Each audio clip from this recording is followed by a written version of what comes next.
Hello, very good morning and welcome to Athavan newspaper highlights.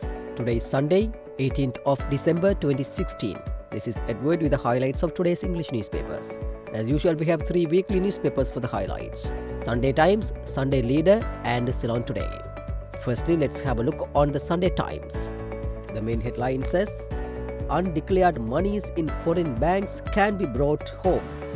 Finance Minister says exchange control laws to be liberalized from next year.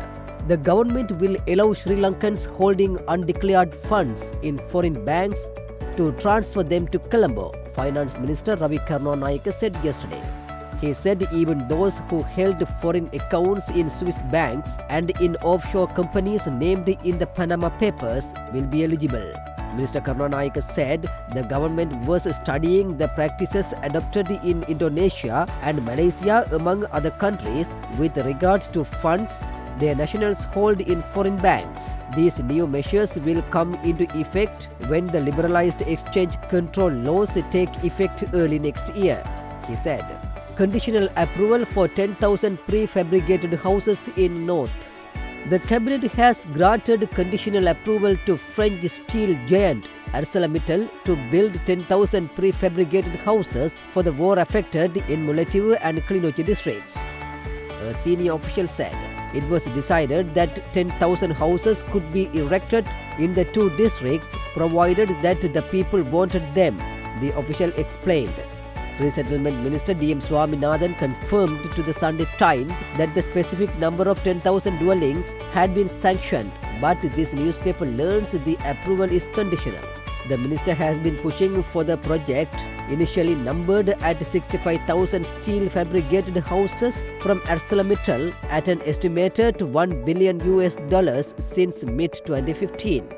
However, progress has been slow due to strong resistance from civil society, housing experts, and local and national politicians, including the Tamil National Alliance parliamentarians.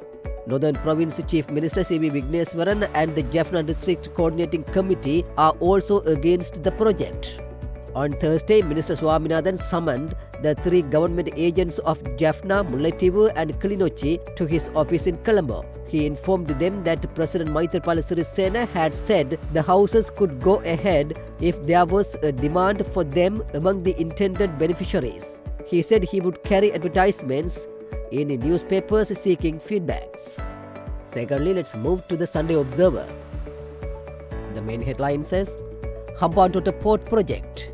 Arjuna Ranatunga says government should probe missing millions. Ports and Shipping Minister Arjuna Ranatunga said the government should probe how an additional $650 million had been spent on the Hambantota port when project proposal was for $750 million, but the loan component for the project was $1.4 billion. He said it was China Harbour Corporation which built the Hambantota port and their project proposal was $750 million. When we discussed with them, they said the value was $750 million, but our loan is almost $1.4 billion. That means $650 million has been overspent and the money had gone somewhere. These are the areas I have asked the government to look into, the minister noted. At present, nearly 60% of the profits made by Colombo Port goes to Hambantota Port. If we can settle the loan of the Hambantota Port, we can develop Colombo Port as another major port. Hambantota is the ideal location to build a port, so I don't blame former government for implementing this project. It will be in the Silk Route and we all understand that, but the amount of money spent to develop the port is unavailable, the minister told the Sunday Observer yesterday. Chabagacheri accident, 11 killed, 10 injured.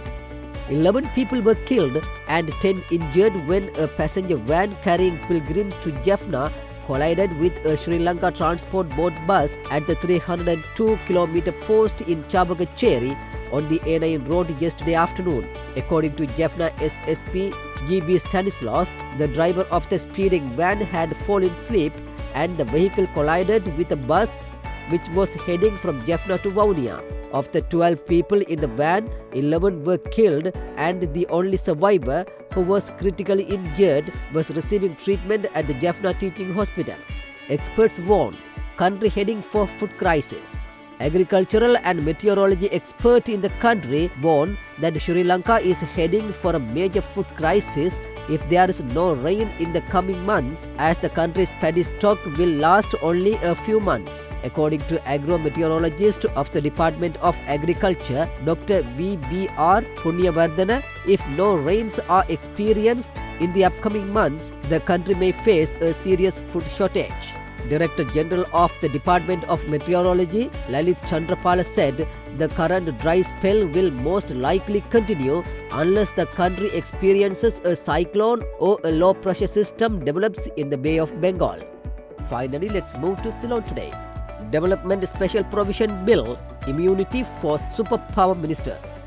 The government plans to create 2 superpowered ministers through the Development Special Provision Bill, affording them immunity from any action in the good faith performance of their functions. Senior lecturer of Economics of Colombo University, Dr. Lalitha Gunarawan told Ceylon today. Ministers with superpowers.